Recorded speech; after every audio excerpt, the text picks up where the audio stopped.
Hey everybody, it's Mike from the Mike Widener Show, powered by Sonic Web Studios. Visit online at sonicwebstudios.com for all your needs. Looking at a professional website without breaking your budget, Sonic Web Studios is the answer.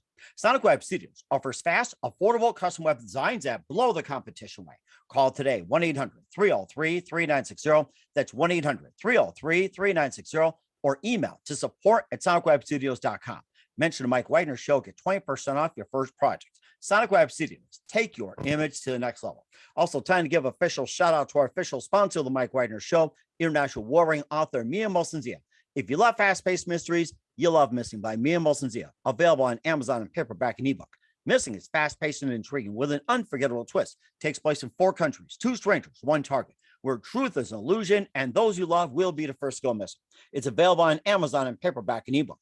Missing by Mia Molson-Zia has garnered great reviews and even loved endorsed by Hollywood celebrities, including Joanna Cassidy, Forbes Riley, and many others. So grab your copy today before it goes missing by Mia Molson-Zia, available on Amazon. Also, check out the Mike Widener Show at themikewidenershow.com on over 30 podcast platforms, including Facebook, SoundCloud, Spreaker, Spotify, and iHeartRadio. Also, Anchor FM, iTunes, Google Play, Amazon, Audible, Apple Music, and your favorite platform and more.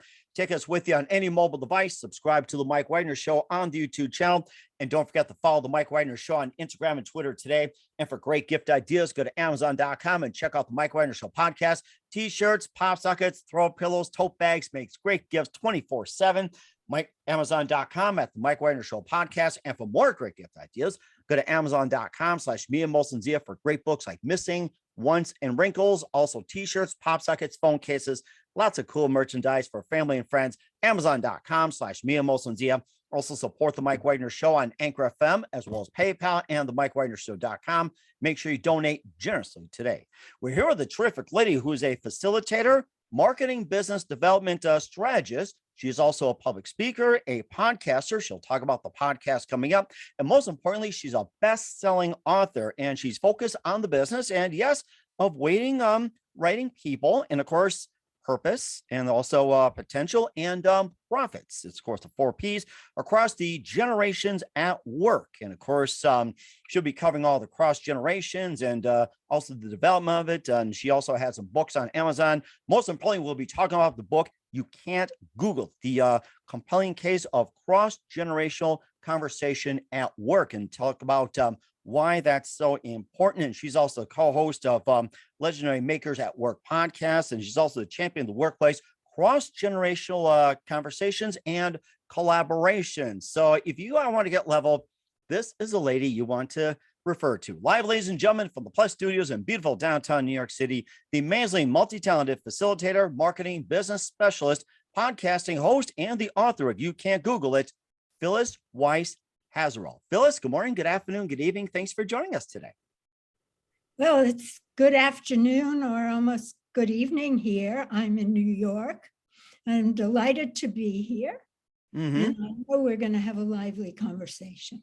Oh, very lively indeed. And of course, I can tell that you're ready to, take this to the next level. So you're a facilitator and marketing business development strategist, and you're also a public speaker, podcaster. You also have your own, you're a co-host of the Legendary Makers at Work podcast, and you're also a best-selling author. So I'm sorry?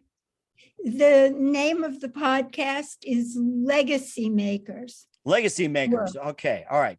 Okay. I was going to get that straight, but I'm glad we managed to connect on that one too. So we'll talk more about connecting in just a minute. And you also got a book called You Can't Google It, the compelling case of cross-generational conversation at work. You also had some other books. And before we get into all that, Phyllis, tell us how you first got started. Well, I always say, how long do you have? I actually started as an urban planner, and that's what I have my master's in.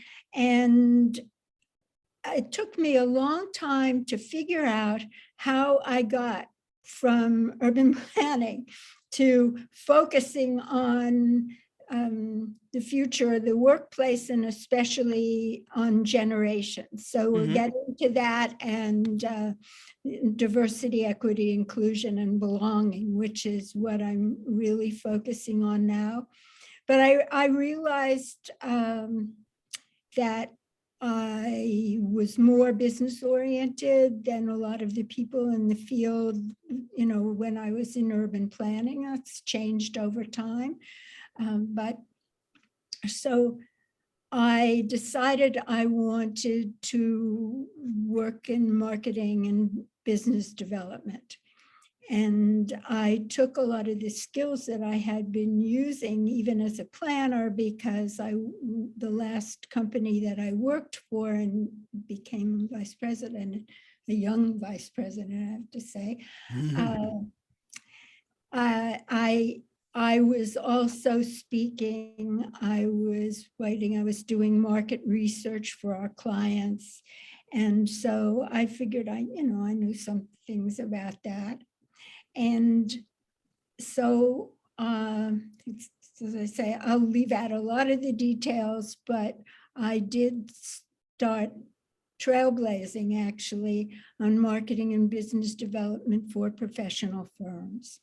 And this was in the early days when that was legal, because prior to a Supreme Court decision in 1977, Bates versus the state of Arizona, no licensed professionals were allowed to market, sell, do PR, do advertising, do anything but respond to clients' requests to work for them. And this Supreme Court decision changed that for everything. Now, planners were also licensed professionals, lawyers, accountants, architects, engineers, doctors, dentists, everything that was a licensed professional. So getting in, not in 1977, but the middle 80s, I was really kind of inventing what could be done as we went along. And I really enjoyed that. And my first book, The Rainmaking Machine, was written because a publisher, a legal publisher, had asked me to write a book, and I was never thinking about writing a book. So that was sort of an accidental or incident thing that happened. Although I realized recently that I actually became a paid writer in the 7th grade. Wow, really? How'd you do that? Well, I entered and were asked by our teachers to enter a contest that the Chamber of Commerce in New York was holding. And so I won the 3rd prize in the 7th grade. Nice. Of either, I don't remember if it was New York or Manhattan. And we got this big ceremony at the Chamber of Commerce, and we were given cash. Nice. So I got $8. Wow, that's something for 7th grade. Wow. No, I mean, that was unexpected. We didn't, but it occurred to me when I was speaking to a library group a few months ago that's when I became a paid writer. And that didn't happen again until The Rainmaking Machine. Wow. So anyway, I realized that I got into organizational effectiveness because I realized that organizations were not more effective than they are because of how people interact or don't with each other, often don't. Okay. So I then got a certificate in dispute resolution and really liked the idea of mediating, but I was doing that already for clients that I had.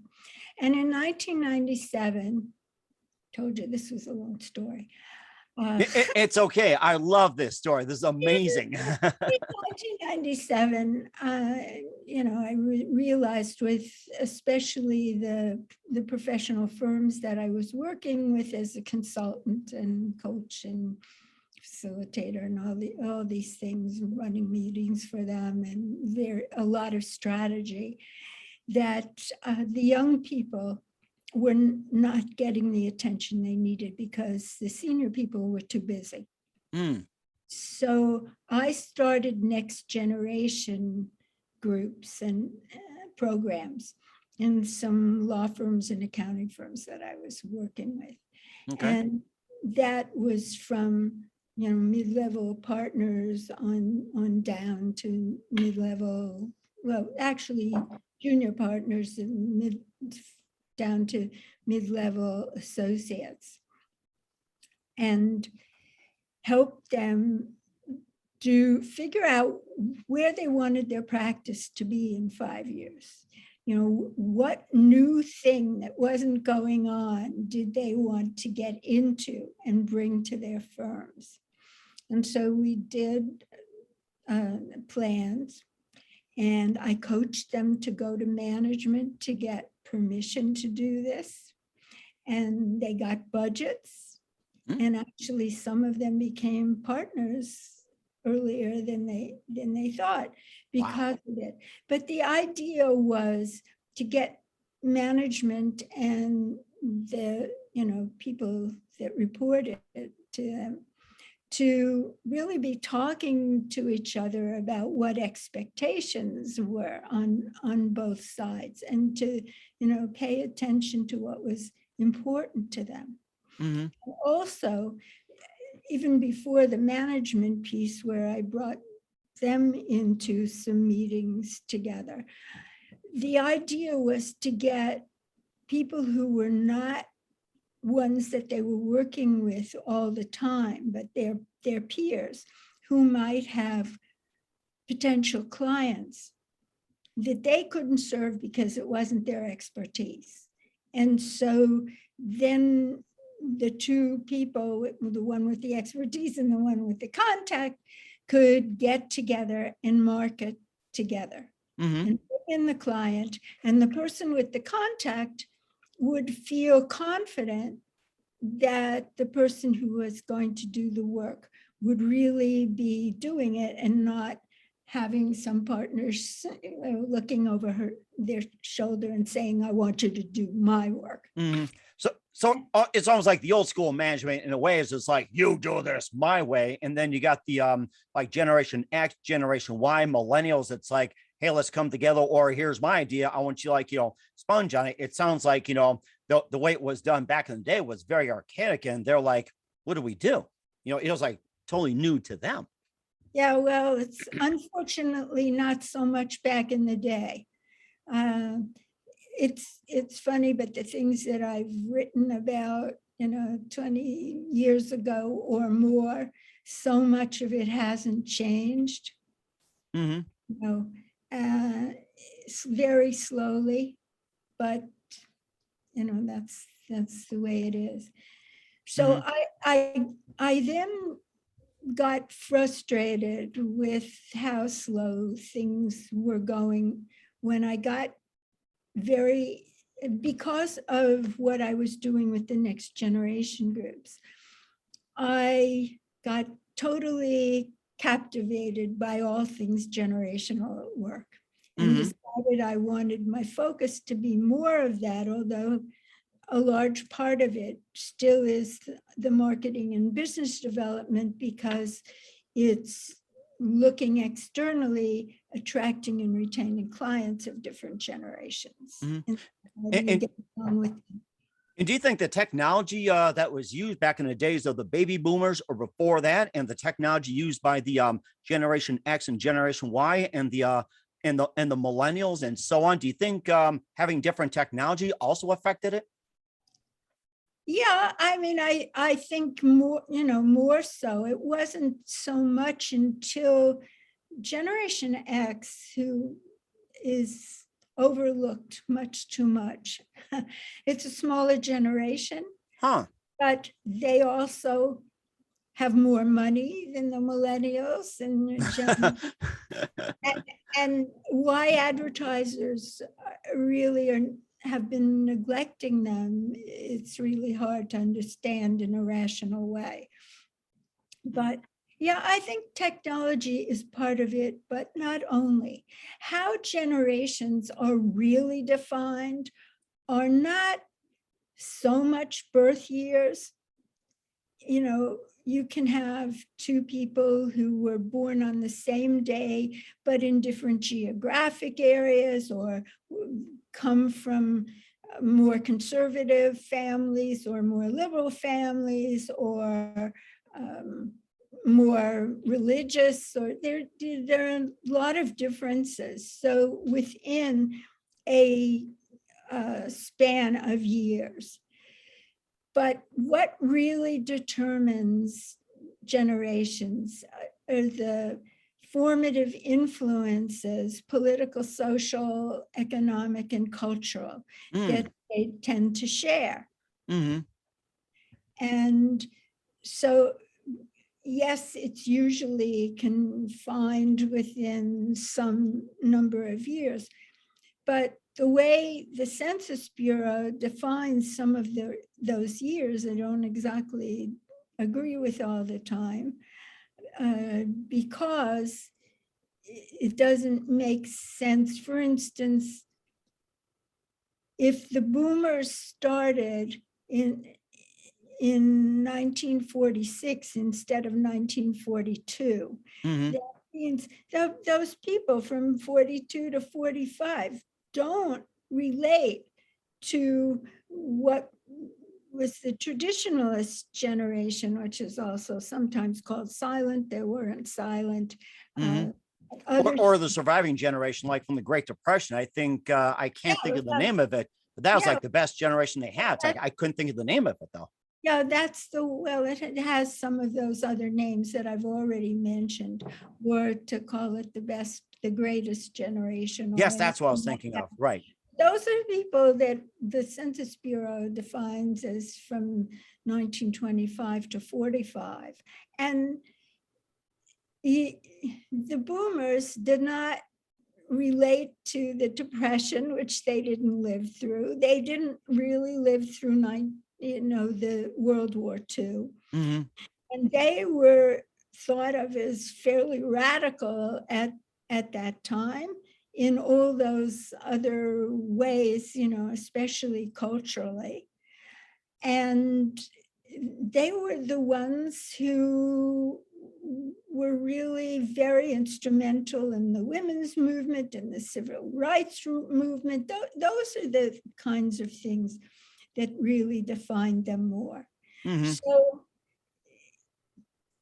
I just have to say that everything is not a generational issue. Right. But I do believe that knowing the typical patterns of each of those generations is very helpful in getting along with people, in being a productive person.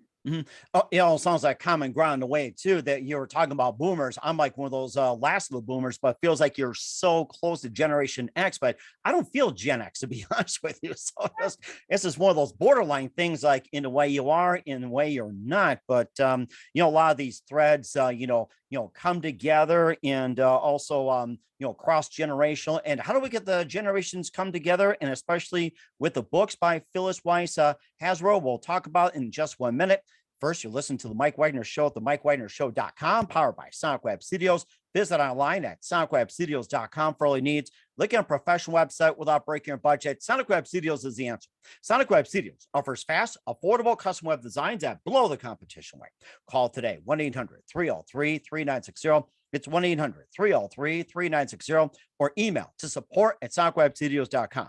Mention the Mike Wagner Show, get 20% off your first project. Sonic Web Studios, take your image to the next level. Also, time to give official shout out to our official sponsor of the Mike Wagner Show, international warring author Mia Mosensia. If you love fast-paced mysteries, you'll love Missing by Mia Mosensia, available on Amazon in paperback and ebook.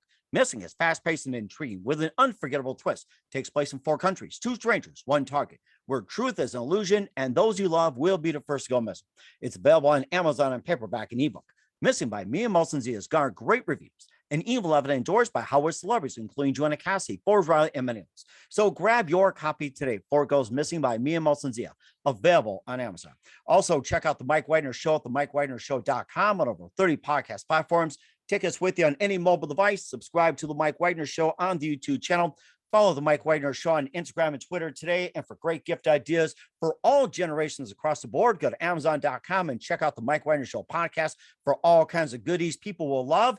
And you can also check out the Amazon.com/Me and Molson store for great books like Missing, Once, and Wrinkles, and cool merchandise, t-shirts, pop sockets, hoodies, and phone cases. And for every generation possible, Amazon.com/Me and Molson. Also, don't forget to support the Mike Widener Show on Anchor FM, as well as PayPal and the MikeWidenerShow.com. Make sure you do so today. We're here with the amazing facilitator, marketing, business development strategist, and also the co-host of the Legacy Makers at Work podcast and author of the book, You Can't Google It, the compelling case of cross-generational conversation at work here on the Mike Widener Show. And Phyllis, before we talk about your books as well, too, that you also, emphasize the 4 Ps as well, too, like with people, purpose, potential, and profits across the generations. Why are the 4 Ps so important?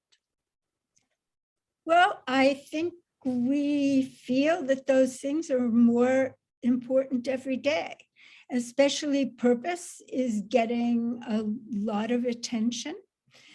And well, it should. I think a lot of people are leaving the jobs that they have and have realized that since the pandemic started. I think they realized it before, but they just either got fed up or saw that they could work perfectly well with much more flexibility, which they had been asking for a long time. Mm-hmm. So that's it. Potential to be not just what somebody has on their resume, but the people that you want to work with or hire or all of that, to look at, what other skills and traits they bring and how important diversity is, that teams are much more productive and innovative when there's diversity. Potential and profits, of course, everybody's concerned about profits. So the idea is that the first 3 Ps don't mean that you're going to take your eyes off the idea of a business making money or an individual earning money, but to think that those others are things that really pave the way better for making profits. Mm-hmm. And I also thought about this too when it comes to the purpose and also potential as well too. The baby boomers are more into loyalty. It's like you hear about stories, or even before that, your goal is to work for a company 40 years, you move up the ladder, you retire and everything. And of course, you got the Generation X, Generation Y is do what you can, you kind of move on and everything else. And then you got the other generations like the millennials, the and I'm trying to think of the Z. That is Z. Okay. I was trying to think of the other generation where the more like, hey, I just want to do this task. If I'm bored, move on. So it seems like what comes to mind too, that I thought of this, the attention span. So do you think that could be a factor as well too when it comes to the whole thing, like with the conflict as well too, like attention span? Because back in the day, it's like attention spans were very longer. Now it's like with the Generation Z and everything else, the attention span, you got to get their attention like 5 seconds or less, otherwise you lose them. Well, I think that that's important. But what's really important to all the generations is that they have opportunity and they have flexibility and that they are able to speak their voice and have a seat at the table for decision making, especially anything that affects them. Mm-hmm. And so for that to be in management's hands, who only talks to each other, the top people, and not really having conversations with the people that report to them, and way down to, people who are entry levels. You've got to know what their expectations are. Tell them what your expectations are. And I think that orientation for anybody new who comes in at any level needs to be rethought. Mhm. And who is involved, and to not just think of it as, well, I'll show you around what the office is like, and here are the benefits, and whatever it is you're going to get, and fill out these forms. That's really the least of it. Mhm. Really, what about the culture? What is it really like? Where's the coffee machine? Where are the croissants? Where are the donuts? Hey, where are those games? Can I watch some YouTube on my break or something? That's not what's important to people. Mhm. And for a while, it seemed like the millennials were interested in those things. And, and they wanted to have more fun. But I think, and from my experience, working with them, they really did want to put in a very good days, months, years, whatever it is, work. And people weren't just there to job hop. They wanted to know, where's my career path? Yes, important. Opportunity is there here. And Mhm. if I have ideas, would you at least just listen to them? It's not like I expect everything that I'm talking about to happen or to get. They're not demands. But I want to know that you're listening. And a lot of that comes from how they were educated. They were Oh, yes, important. in teams, and they were listened to, and they were encouraged to ask questions, and by their parents, as the millennials' parents are mostly boomers, and they wanted them to ask questions, and by that time, really even earlier than that, the boomers realized that they weren't going to have the same job or work for the same company for years. And they were hopping around, or they were forced out. Yes, that was another point too that's happening these days. Ageism. But yeah, which is another thing I'm focusing on a lot with my made up word. Oh, yes, that's right. Collaborationism. Which is about getting all of the generations to fight ageism together. And that's ageism against younger people as well as older ones, and the ones in the middle who, as I say, are getting older every day, as babies are. So age should not be a factor in whether a person is going to be a good employer or a consultant or somebody, outside provider. You really have to look into their skills and traits and all of that. And to get to the book that you love the title of, and I've used that title a lot of times even before that. You can't Google it. Everybody laughs, smiles, chuckles when they hear it. But what I mean by that is that you can't learn, acquire, or practice the essential skills for success by going out onto the internet. But it's all about the conversations and relationships you have with people that you work with or for, and especially cross-generational conversation. And and knowledge transfer. Okay. And we don't want people walking out or being forced out with the knowledge that they have not passed. And that includes the contacts they have. It's not only what you can put in a computer, but the things that are less tangible. Mhm.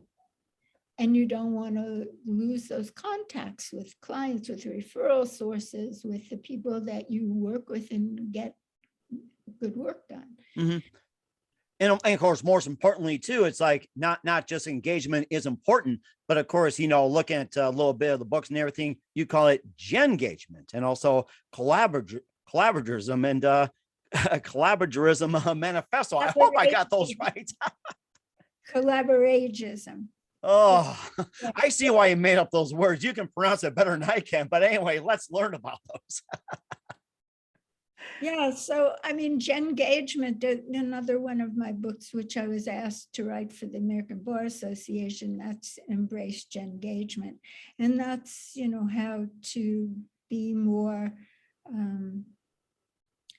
productive for your organizations. Mm-hmm. And that one is actually a series. The whole thing is checklists. Not a whole lot of prose to read. It's a short book. Huh. It gets into everything, which I connect in one way or another to generational issues. Hmm. So it's just like a whole checklist then, right? Yeah, it starts out with a paragraph and the rest of it is bullet points. Huh, very easy to digest. There are action steps. Here's what the problems are and what do we do about it. I love writing in that form. My second book was The Marketer's Handbook of Tips and Checklists, and that was in that form, and people loved that. So I said, if I'm going to do this book that I was asked to do, I'm going to do it in that form. Wow, that's really interesting. It almost sounds like an actual hands-on with the Embrace Gen-gagement and also the Marketer's Handbook and the Rainmaking Machine as well too. And you wrote that a while back. And I guess from what I understand, there's must have been 20, 25, 30 editions maybe to go or something. 30. And it keeps raining. Now there were 30. 30, yes. We've actually stopped it now. So 2021 is the last edition. It's huge. It's at least 1,600 pages. Wow. Because I was asked, there are all those editions because the business model of professional publishing was to turn out new editions all the time and sell them back to the people who bought the previous ones. Huh. Interesting. Doesn't work so well anymore, There aren't so many libraries that have paper copies of things. Right. Yes. Yeah. I remember the good old library. I miss the days of just checking out the book, actually having it in my hand. It's like, I miss those days. Yeah. Well, and especially, for instance, if you walk into a law firm, they used to buy year after year updates of whatever they needed. And then everything became digital. Mm-hmm. And that's so amazing as well, too. And we'll talk about your book. You can't Google it in just 1 minute. You listen to the Mike Wagner Show at the MikeWagnerShow.com, powered by Sonic Web Studios. Visit online at sonicwebstudios.com for all your needs. Also brought to you by official sponsor of the Mike Wagner Show, international war-ring author Mia Molson's The Missing, available on Amazon and paperback and ebook. We'll be back with the author and the multi-talented Phyllis Weiss Haserot with You Can't Google It after this time up. We're back with author Phyllis Weiss Haserot of You Can't Google It, the compelling case of cross-generational conversation work here on the Mike Wagner Show. And we cover the book a little bit. You Can't Google It. And of course, it's still an impressive book and maybe just a bit more. And, why is this, really, really needed and very important too? Well, I was saying before, the generations really need to speak with each other a lot more. And of course, during the pandemic, it's become even harder. People tend to be much more isolated in the work that they do. I mean, isolated in general, which is one of the reasons there's a lot of depression and burnout, and the youngest generation has a lot of mental illness issues, which is really very sad. And I do a lot of mentoring, and we've got to do something about that. But not to get into that subject, because that's will really take us on a well, that'll be it for another time too. So, yeah. But just to mention what some of what I call you can't Google it, the 10 essential traits and skills that you can learn, acquire, or practice by going out in the internet. I won't mention them all, but or just a couple will be fine too. So no, I mean, I'll talk about some that I think are especially important now, are trust, empathy, perspective, curiosity. Oh, yes, important. Super curious person. And you can't be a good networker or a business developer if you're not curious about other people and you know how to ask good questions and find out important about them, and not just talk about yourself, because that's not what people like. You can't get people to like you by talking about yourself all the time. Plus, you don't learn anything if you're talking about yourself. Supposedly, you already know about yourself. I've heard that before, believe it or not. And it is true. It's like, who wants to hear about person themselves? You're better off just buying a book off of them. Yeah. So, I mean, that's a very bad way to approach sales. Still talking about yourself or networking. And it takes the pressure off you also if you're learning about somebody else. And it should be fun, it really should be. We need to bridge the gap of differences, whatever difference, whether it is generational or age or, race and gender, disabilities, and on and on and on. There are many differences, including differences of thought, which are very important. And I was just thinking of that. Yes. Divisive everything is getting. It's really sad and depressing. But that's so. Some others are relevance, reciprocity, inspiration, forget whatever else. I can't always really all out. One of them is what I call transition fluidity, which is about succession planning and knowledge transfer. But those kinds of things that you really have to convey by talking to other people, and of different generations, learning what they're all about, understanding that. And that's really what most of my work in recent years, well, actually since 2005, I started evolving more from the business development to or marketing to all things generational at work, which you can find out a lot about on my website, youcantgoogleit.com. Okay. Another website as well, an older one that's more on some of these other things, although still relevant. But if you're interested in the generations, hop on over to youcantgoogleit.com. And so what I really want to talk about is why, or why I say that intergenerational issues and collaboration and all that, or the missing piece or a missing piece at the diversity, equity, inclusion table, decision-making table.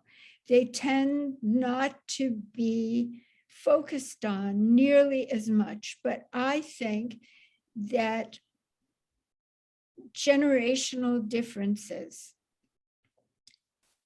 and their attitudes, the different generational attitudes, really inform and influence all the other diversity factors. And if you're giving the same messages out to everyone, they're not receiving it the same way. You know that, Mike. Right. And of course, you say one thing and you get so many people interpret a lot different. I've been there and done that. It's like they'll interpret different and they'll react different. So it's like everyone's built different. So that's totally understandable. And in most organizations, there just is not very much attention. There's a lot of complaints, from and conflicts or a lot of hype about one generation or another. I mean, the media loves to make it sound like they're all the different generations are fighting with each other, even about where you part your hair. I mean, it's so much nonsense, as if that was really what it was all about. And so they need to understand how important the significance of the differences are to how work gets done, whether it's about technology or just about how people go about it, and what's important to them, and not having people leave because they're frustrated about flexibility, right? Or their opportunities. And there's what I've found in the programs that I've done, whether it was cross-generational conversation day programs or the forums that I've done. And when I get 3 generations at least talking to each other in groups, addressing certain issues or questions that I get from them or give to them, sometimes the organizers say, "Oh, they're not going to change their seats, one person, and to get into these groups and everything." And what I found is, I ask them to do it. They go do it. They plunge in. The conversations start, and they come out of it with greater awareness and want to do more. And I found that even in doing it for law associations, there were big turnouts, and even when they're in a room that doesn't work for that, when I ask them, they get up and they do it. And it's just, people have preconceived notions about what people want. I think there's really a hunger for this. What's frustrating to me now, when everything or so much has had to be online, is that those kinds of things are harder to get going on Zoom, because even when you're in breakout rooms, you can't always know who's going to be there, and you want a mix of generations and all of that. So that's been very frustrating to me. But however it is that I can do it, I do it, and do a lot of programs that are either webinars or Zoom meetings that get us close to people learning about the significance of generational views to all kinds of things. Mm-hmm. Yes. It's just, I always laugh when people will say you have such an interesting little niche. And I go, little, it seems to me it's, age and generations really related to everything. Oh, definitely. Yeah. And of course, I had someone tell me, it's like, aren't you too old to be using this? I said, I've been playing technology ever since I was a kid, like a little Fisher Price phone, and just playing with a rotary phone. So Yeah, but it's about a lot more than technology. mhm, it is And too. And speaking of technology, you also are co-host of the podcast, Legacy Makers at Work podcast. We have a few minutes with Phyllis Weiss Haserot, and tell us more about the podcast. well, it's still in its early stages, but it's about the idea that people need to start thinking about how they want to be remembered at work, what influence they've had, how they have helped people's careers and the organizations that they work for and Mhm. with in an intentional way. Everybody's going to be remembered about something. You Right. can have a legacy that's terrible and you're really, either embarrassed or really chagrined about that. We want to be thought of in a positive way, and we want to have a positive influence. And people shouldn't think they can wait till they're in their 60s or when they think they're going to leave. And I think, a lot of people are not going to stop working at what was the traditional retirement age. I can't imagine ever being in traditional retirement. I mean, I'm going forever, but Mhm. but people can choose however they want to live their life. But I think by the time people are in their 40s, they should start really thinking about this. It could be earlier, it could be later. It can't. I think when you first enter the workplace or the world of work, it's maybe a little too early. Mhm. You have to You get just want to have your fun and everything. I totally understand that. I mean, we've all been through this, including myself. So well, no, it isn't so much the fun. It's the idea of if you have no experience, and you haven't experienced things, you haven't done things, you haven't really found out what you're good at and what mhm. you're not good at, what you like doing and what you don't like doing. I mean, you probably when you're younger, you may have a totally erroneous idea about that. Plus, change is happening so fast that there are so many careers that there are, created Wow. every year. Mhm. So there, you've got to see and you've got to try things out. Mhm. So, you're not going to be starting to think about this. Well, you might be, but you might be wrong and change your mind as you go along, as what you want your legacy to Mhm. be Eh, when you're 20. But by the time you are 40, and so we have guests talking about this. We talk about the process.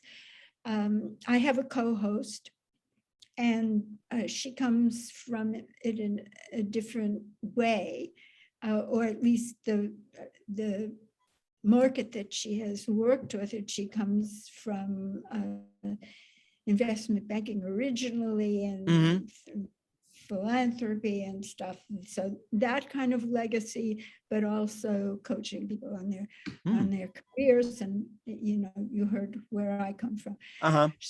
So it's a good combination. We get along great.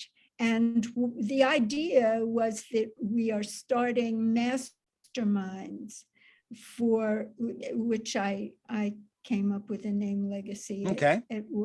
Legacy Makers at Work maybe 4 or 5 years ago and started writing about it. And the podcast, as you well know, has so many pieces to put together. Hey, I've been doing this for a while. I know how it is. Right. Well, that was originally supposed to be the promotional thing to get the word out about the what the masterminds were about. But the podcast came out first. So we will be starting the mastermind soon. Okay. And would, love to get people interested in that. So they can contact me if they want to know about it. The podcast can be found wherever you get podcasts, not as many places as Mike, who is where I can't imagine, what he doesn't have covered, but where most people get their podcasts, and it's legacy makers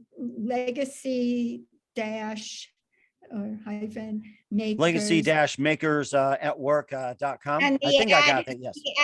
The ad is an at sign. Yes, that's it. Okay. Right. All right. But the website for that is Legacy Makers, and it has to be AT work. Okay. All right. We'll certainly check that out. We'll talk more about that in just a couple more minutes. Phyllis, who do you consider biggest influence in your career? The biggest influence in my career? Yes. Maybe the willingness to try new things, my curiosity, and liking to innovate and see what happens. Okay. And my delight in working with people, interacting, and getting to know people who are different and think differently than I do. I think that's very important as well, too, and that's a good thing. And what's the best advice you can give to anybody at this point? To be open. Okay.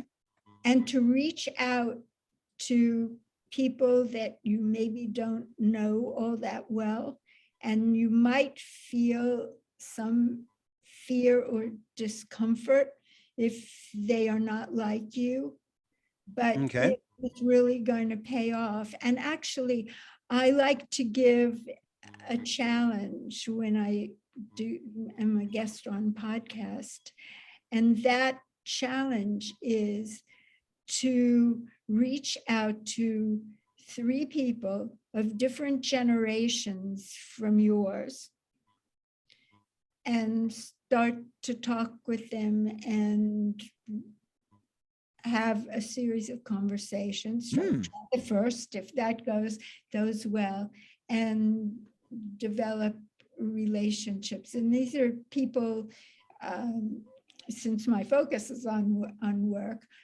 people that you maybe don't on a day-to-day basis work with. Okay. Or it could be that you didn't really know well, and you're only focusing really on the task at hand. So try that with 3 people, and you will find that you develop more and more comfort as time goes on. Okay. And let me know how it goes. Sounds good. We'll certainly do that. We're up to the challenge. We're here with Phyllis Weiss Haserot of You Can't Google It on the Mike Wagner Show. Phyllis, a very, very thank you for your time. You've been totally amazing. I learned a lot from you, and looking forward to having you again soon. Make sure you keep us up to date, keep in touch. Looking forward to having you back, and tell us what you got coming up for 2022 and beyond. And once again, what's your website? How do people contact you? And where can people purchase or check out your books, and especially the podcast? Okay. I think I gave you where the podcast is, and you can, you can Google that.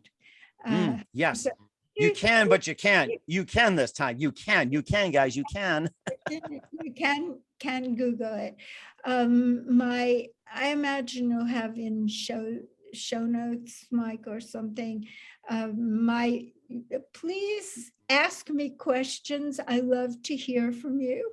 So my email is PWHAS as in Sam, EROT, at PD Council, that's COUNSEL.com. The website that I gave you is youcan'tgoogleit.com. And well, let's see, what else do we want? And of course, your books are available at where? Your other books? You Can't Google It is on Amazon. And the others, I think the ABA still has embraced engagement. I'm not sure if they have that there yet, but if you contact me, I can tell you where to get it. The American Bar Association likes to keep things for themselves for a while. It will go on all the online places if it hasn't already. I've got to check. I'm also very active on LinkedIn. Connect with me there. So that's LinkedIn/in/PW Haserot. Okay. We certainly will do so. Once again, Phyllis, a very big thank you for your time. I learned a lot from you. You're totally amazing. Looking forward to having you again soon. Make sure you keep in touch, and we definitely wish you all the best. You've been absolutely terrific. It's great having you on. It's been great fun. Thank you so much for inviting me, and it's been my pleasure.